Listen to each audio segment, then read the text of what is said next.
Why are so many legislators prioritizing casinos and marijuana over basic education opportunities for the kids who need it most? Here to give us the inside scoop on all that is Dr. Todd Gackey, our Government Relations Director at the Family Foundation. Plus, we're going to give you the latest on SAGE's Law. Welcome to Speak Up Virginia, equipping you to speak up on the life, family, and freedom issues that matter most to you. From the Family Foundation, I'm your host, Candy Cushman, with Dr. Todd Gackey. Well, welcome, Todd. I'm really glad to have you on the show today. And let me just say, there is no one better than Todd to give us the play-by-play on what's going on in the state capitol right now. I definitely want to talk about Mama Bear Day last week and what's happening with some of this key parental rights legislation, like SAGE's Law. But first, I really wanted to give you a chance to talk about this very interesting commentary that you wrote, where you described what you were seeing happening in the General Assembly. And basically, you wrote about how our legislators seem to be prioritizing things like casinos and marijuana over a good education for all kids. Yeah. So this year we worked really hard to try and pass a bill. It was called the Education Success Accounts, essentially creating savings accounts for a family to use to put their child into a private school of their choice or to provide after-school tutoring. And it's a great bill. It was carried by Delegate Davis, and as you know, we helped shepherd it through the legislative process. But it got to a committee, and of course, you know, throughout this, you're trying to secure votes.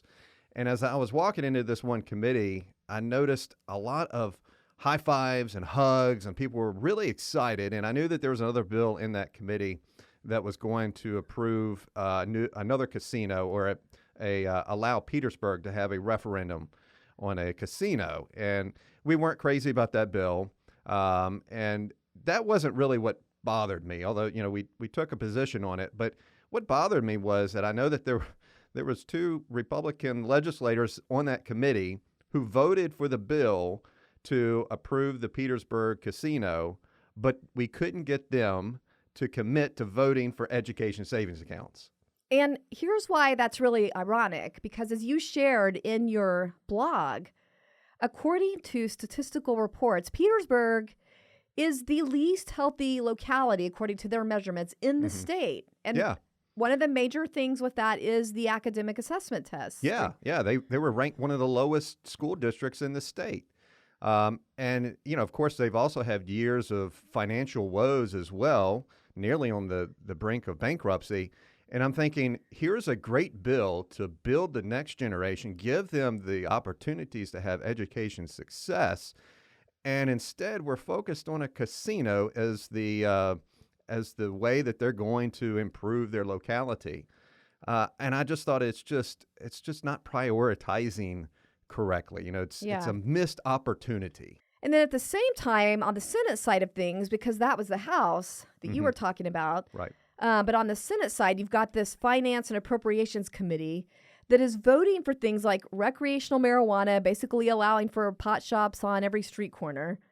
Yeah, you know, ever since they legalized marijuana, the next step has been a push to try and commercialize marijuana. Like you said, putting a pot shop on every corner. And so there's been this huge push to do that. We've been pushing back for families to protect their young kids, the safety, their health. At the same time, they're defeating a bill that would have helped strengthen the existing scholarship tax credit program that allows for low-income families to receive scholarships to provide for their child to go to a private school of their choice that better meets their needs. And so here you have a situation where they're prioritizing marijuana and pot shops above school opportunities, education opportunities. Yeah, and you're talking about kids. At the very same time, well, I think it was January, the UVA Health Blue Ridge Poison Center comes out with this report that children unintentionally eating marijuana edibles have almost tripled in the last year. And this is from calls coming into the Poison Center. I mean, we are talking about toddlers thinking that what they think are gumdrops, it's actually marijuana with THC. Yeah. What we refer to as high potent THC. I mean, this is not what the baby boomers were using back in the 60s and 70s. This is some very dangerous stuff. And if you get it and these young kids consume it, it is very serious. I mean, it's not even another state report. It's coming out of our own state. Exactly. They're saying these reports, children in the emergency room or in the hospital out of this have tripled. Yeah. And then they're still trying to make this happen. Yeah, and we have a real case from Spotsylvania or the Fredericksburg area, somewhere around there, where a mother had purchased some, and their child got a hold of it, consumed too much, and tragically lost their life. And the grief for this family. And if you approve this and put and commercialize it, you're only contributing to the problem. Yeah, and you were saying, a couple of Republicans before when we were talking about the casino, but this time we're talking about in the Senate, it's the majority of Democrats. So it's a problem on both sides of the aisle with this prioritization issue. Yeah. But not only are they voting down efforts to increase opportunities for kids through these opportunity scholarships that would allow them to have more access to school of their choices. This would help impoverished kids because it would allow more people to donate. Mm-hmm. But they're also cutting. Are they cutting the entire funding? Yeah, the Senate's changes to the budget included a cut to the tax credit program, reducing it down to about $12 million, which is still $2 million less than what they actually used in the current fiscal year. So they're taking some major efforts to cut the program, take away as many opportunities for young kids to be able to go to a school that they like, where they're getting educated, that they're having, enjoying education, their school. And so, yeah, it's just adding insult to injury. All right. Well, do you think we might have a chance of actually at least stopping the cuts from happening, cutting the education opportunity scholarship? I think there's a good chance that we can do that. Now, the budget process is kind of lengthy. It's involved. There will be a lot of negotiations that happen. The Senate and House will have to come together. And, of course, the governor will have an opportunity to weigh in on it as well. So we're going to do what we can to make sure that funding stays in there. Because this is right now the loan scholarship tax credit program, school choice program that we have, and we need to make sure that it is strong and it is thriving. All right. Well, you've heard people say you can really tell what is priority in people's personal life, what you really love or value by looking at your personal budget, where you're spending your money. And so I'm thinking it's not going to reflect too well on our Commonwealth if you look at our budget. And it shows that we'd rather invest in things like cannibalizing on gambling and drug addicts to increase our coffers rather than helping build up kids through education options. Yeah. And it's very frustrating, too, when you hear about other states like Iowa, West Virginia, even Arkansas, where Governor Sarah Sanders has just made an announcement about them moving legislation that will provide some greater opportunities for students. Virginia has a very good chance of becoming like them, but we just need to have legislators willing to vote the right way on the issue. All right. Well, let's catch up, Virginia, to what other states are doing. And if you want to help out and be a part of this process and make your voice heard, just go to our website, familyfoundation.org, and look for Speak Up Virginia, and you can easily sign up for alerts right there. You'll get email alerts on what's moving through the General Assembly, and this is a key time right now. You'll also be able, if you give your cell phone number, be able to get text alerts when a major debate is coming up in the Senate in the next couple of weeks. So be sure you do that. That's familyfoundation.org/speakupvirginia. All right, well, let's pivot to some good news. Last week, what would be considered the equivalent of halftime in a football game happened in the General Assembly, and that is what we call a crossover, when all the bills that have passed in one chamber, either the House or Senate, cross over to the other for consideration. And so there were a whole lot of parental rights bills that made it out of the House and are now in the Senate.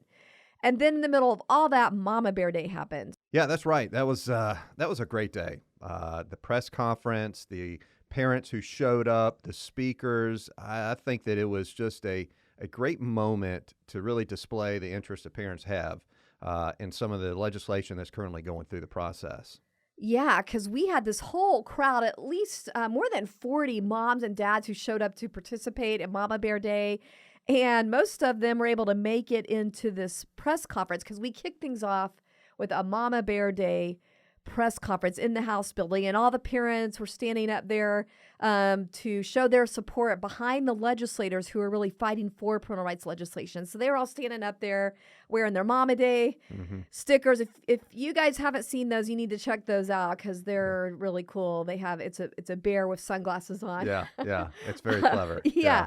They were wearing blue to show solidarity, and most importantly, there were a couple of moms from our Speak Up teams that also spoke at the press conference. So I think there was a lot of emotional energy just with the moms and dads feeling like they were standing up there supporting one of their own and bolstering each other to speak up on parental rights. And the whole gist of the press conference was to show their support for, as we said, this parental rights legislation moving through, especially when it concerns things like explicit material in the school library. There's bills addressing that, or controversial outside speakers coming into the classroom. You know, you don't want things like Planned Parenthood or even with these drag queens that are popular right now coming into your kid's classroom and you don't know anything about it.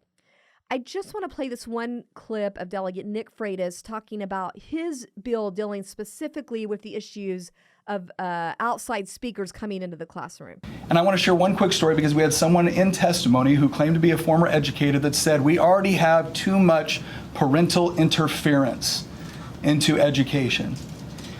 And see, that's what we're getting at here, right? This isn't just about individual policy positions. It is about a fundamentally different approach to the way we look at children as families, at education. No, we don't have too much parental interference into education because the bottom line is the fundamental right to manage your child's education rests with the parent, not the state. Todd, what were your thoughts on what he was saying? Do you remember what he was referring to? Were you aware of this testimony he was talking about where parents were actually referred to as an interference? Yeah, that's a really interesting account that he provided. And, I mean, it's so telling. I mean, why would parents not be involved in this? How have we gotten to the point that parents now are a problem for the teachers and the educators to the point where we're trying to exclude them? No, you should be going over and above to make sure that they're involved and they're helping direct the education of their child. You know, these schools are the agency for us, working on our behalf, helping to educate our children, but they don't replace us as parents when it comes to overseeing what is and what is not appropriate for them in their ears. Yeah, I mean, our tax funds pay for this. Yeah. And we're designated an interference. Right. Yeah. I understand the trying to balance and not put a lot of expectations on teachers. Right. But at the same time, we must recognize that parents have to have a say in these things and make sure that they are notified and they're giving permission, especially when we're talking about people who are potentially coming in that are third parties that they're unfamiliar with. Parents really need to be made aware of these and given the chance to opt their child out. Yeah. Well, I just want to mention before we move on from Mama Bear Day, I mentioned those two moms that spoke at the press conference. One was from Chesterfield and one from Hanover. And they had never done anything like this before as far as speaking at a Capitol Hill press conference. These are just everyday moms trying to navigate the school system. And I was so proud of them. They knocked it out of the park. Let's just listen to one of those moms, Tara Lawrence, a Hanover County mother of 4. In my daughter's first semester of high school, which wrapped up about a week ago, she brought home several books with content that glorified premarital sex and sexual experimentation among teens. Like many children, she was drawn to the covers of the books and therefore selected them, but she did not know the content that was in them. There are many great literature options out there that encourage responsible choices and contributing positively to our world. And we know as adults that what we read, what we watch, what we listen to, those things influence our thinking and our behavior. Todd, you have kids who've attended schools in the same area as Tara's. I know you're from that neck of the woods. What were your thoughts on what she was sharing right then? The whole time I was thinking this is an example of why we're trying to advocate for these policies. You know, these are the things that we watched for. You know, we made sure that we were attentive to these, what was being brought home, the curriculum, the books. And it's just an example of how certain things with, very explicit sexual content can make its way into the hands of these young kids. And it's a perfect example of why a bill like the one that is Delegate Anderson is carrying, to make sure that sexually explicit materials don't come home to those kids. That's why we need that legislation so much. Now, have you dealt with this in your family? Have you ever had an experience with your kid in the public schools where they're coming home with something or being exposed to something that you would have preferred they not be exposed to? There have been times when there have been projects or assignments that have been given to our kids that we thought, you know what, this is probably not best suited for them. Let's see if we can find an alternative.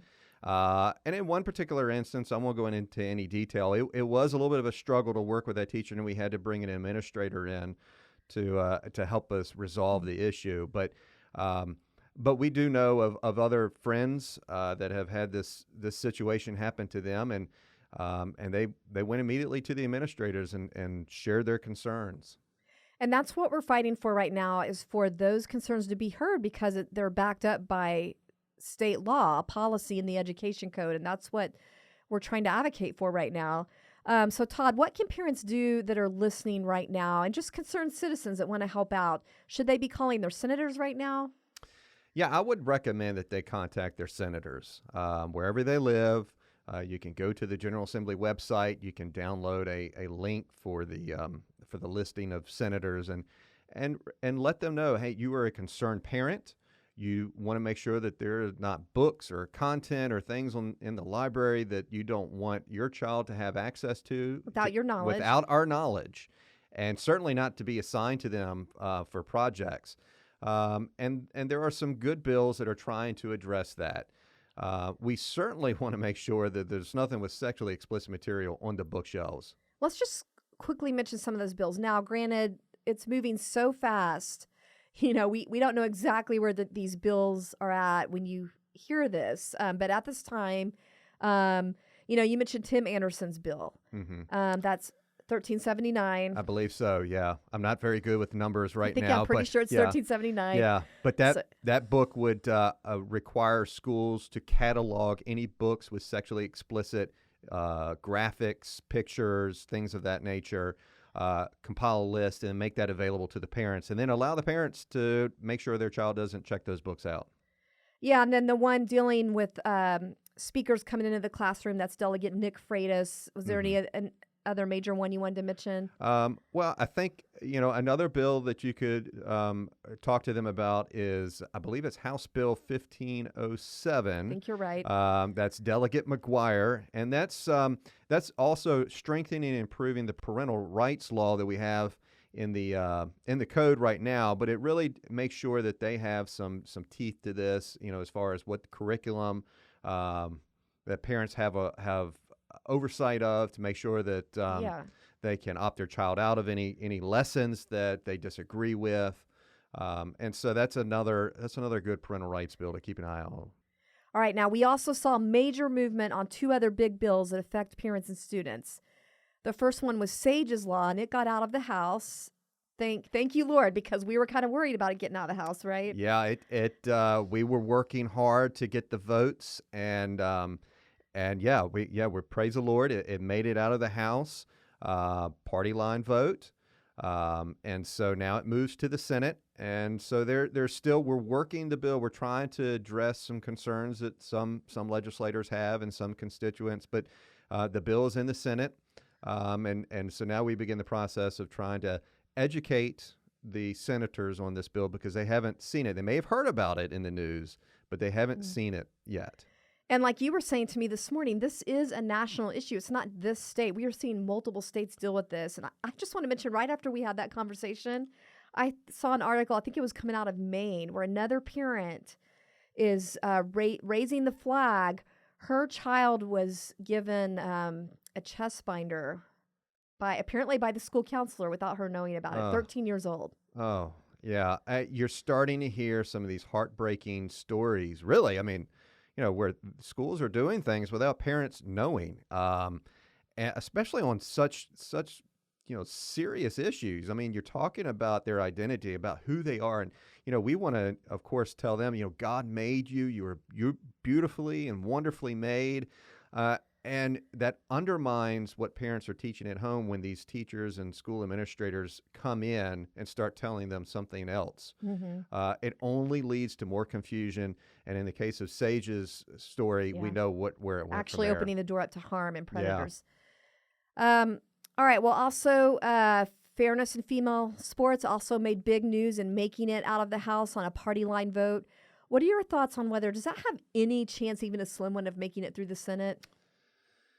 Well, we don't put anything past God, right? But it Good is perspective, Todd. Yeah, I want to say that, but we also deal in reality, and it's going to be a very challenging effort to get that House bill approved, especially considering that the Senate defeated companion bills in the Senate earlier last month. So it's going to be a challenge, but it's all about trying to put this issue out there for Virginians to see and to recognize that this is a problem, and is coming this way. We see it happening in other states. It's a national issue, and it's only a matter of time before a young female athlete either loses their spot or gets seriously injured because a biological male is competing on a all-female athletic team. And so we're trying to prevent that from happening. And we're going to keep at it, even if we don't get victory this year. We are building here. I just want to mention real quick, if you want more details on all these things we've been talking about, I mentioned the commentary that Todd wrote about the education success accounts and casinos and marijuana getting higher priority. That is on our website, familyfoundation.org. If you go to our YouTube channel, you can watch the Mama Bear press conference and see those moms speaking out and see more what the legislators had to say. And then also on Sage's Law and Fairness in Female Sports, you can get a lot more detail on that on our website. Well, it's that time again. Time for our Inconceivable Moments Award. This is where we're featuring examples of the absolute lunacy and craziness that happens when cultural leaders try to give guidance completely apart from biblical principles. And we're calling this the Liberals' Most Inconceivable Moments Award. Inconceivable! All right, left-wing legislators in the Virginia General Assembly continue to give us a wealth of candidates for the Inconceivable Award. First, we had this infamous tweet where Senator Louise Lucas basically makes a joke out of efforts to save babies' lives through legislation. She actually tweeted out a picture of herself throwing that legislation in the trash can. That's incredible. I mean, how apathetic of an attitude can she have towards pro-life legislation and saving babies' lives? Yeah, it's almost like they're just this callousness and kind of trivializing it. That's what, you know, and then the whole trash can image, that's not really something you want to have with that issue. Yeah, I don't think that was a very well thought out image. But it doesn't stop there. Now we actually have senators making the statement that human life doesn't even exist before birth. Let's just hear that comment coming from Senator Jennifer Boysko. I happen to be the daughter of an Episcopal priest, and I've studied theology myself. I believe that life begins at birth. I also believe that a person is the best to choose whether or not they're going to start a family. I respect that there are people who have a differing opinion. However, we are lawmakers living in a state with freedom of religion. Okay, she's from the Nova area, right? Yes. All right, everybody, did you catch that? Not only did she say that life begins at birth, but she's also saying it's a religious freedom issue. And let's just give some context for this. What they were debating right then was changing the wording of the state constitution to allow unlimited abortion at any stage up until birth. I mean, I'm just not even sure where to start with this one. Wow, you know, what a telling comment that was that she made. You know, and I've been thinking about that, and we've had three children. And of course, we've adopted one as well. But when our children were, in the womb, we would talk to the child, and that they were part of our family, and we didn't think that we got to wait until they're born in order for them to actually be considered part of the family. No, they were already part of our family. I love that image, Todd. You're touching Amy's womb, feeling the baby in there. You guys are talking to it. Yeah. I mean, I thought of all these gender reveal parties. I mean, what are we celebrating if there's not a life in there? Right. Yeah. But I will say, I mean, this is very scary too, because now we're starting to see how they really think about the unborn life. And she just admitted it right there on the Senate floor. Well, I think it's time for us all to recall the words of Dr. Seuss, a person, no matter how small. Yeah, I like that. I think we can also go back to the original author, right? The author Yeah. of life. You know, God's word says in Psalm 139 that as humans, we're knitted together by God in our mother's womb. We're fearfully and wonderfully made. There is no greater description of human life than Psalm 139 in that passage. Yeah, and you know, the Bible uses the word fearfully to describe human life. And I think that's why, you know, we find this so disturbing when we see people treating this issue in a trivial manner, because there's, you know, it doesn't get to that fearfulness we should have, that this is the sanctity of human life. Like the respect for what God is creating. Right. Yeah. But I guess the senator was right in one sense. It is a religious issue. Yeah, she did get that right. But let's get back to how this is playing out in policy, because it doesn't look like this constitutional amendment is actually going anywhere this year. So we're thankful for that. But there's still a couple of other pro-life bills in play, right? Yeah. So just to be clear, there was a House version of that constitutional amendment that failed. So we're hoping and expecting that the same outcome will happen with the Senate version that's coming over. But there are two bills that really people need to know about. The first one is the Infant Born Alive Protection Act that's carried by Delegate Nick Freitas, that would make sure that a baby, if the baby survives an abortion, that reasonable medical care is given to that child in order to make sure the baby lives. And then the other one would be informed consent. So Delegate Greenhall is carrying that bill, and that's to make sure that a mother, an expecting mother who is considering abortion, and we hope that she doesn't choose that, but if she is at least given the necessary and important information to help her make that decision and give her time to think about it. Yeah. And again, these are going to have a hard road ahead in the Senate. But, you know, she just said, Senator Boysko just said, life begins at birth. So can we just play back her comments maybe during the testimony time? Yeah. For the born alive? Because we're talking about a baby on the delivery table right there, that the law would make it where they have to be resuscitated. So if she's saying life begins at birth. Yeah, then she could easily support this bill, right? Yeah. She should, theoretically. Maybe you should go back in there, Todd, and read those comments. Yeah. We'll see how that goes over in the Senate committee room. I think we would all enjoy watching you do that. Yeah, we'll be behind you. Well, as I mentioned, we don't know exactly how this will all be playing out by the time you hear this, but we're trying to keep you updated in a timely manner as much as possible. So any final advice before we wrap up here? Well, we've just passed halftime. Keep looking for our email alerts on important updates on legislation. And it's going to, go by fast. And I'm looking forward to spending time with family and getting some sleep. Yeah, this is Todd's game time, so to speak. So he'll have a month of sleeping after this. Thanks for joining us for this week's Speak Up Virginia, brought to you by the Family Foundation. Visit us at familyfoundation.org. That's familyfoundation.org. See you next time. And don't forget, we are stronger when we speak together.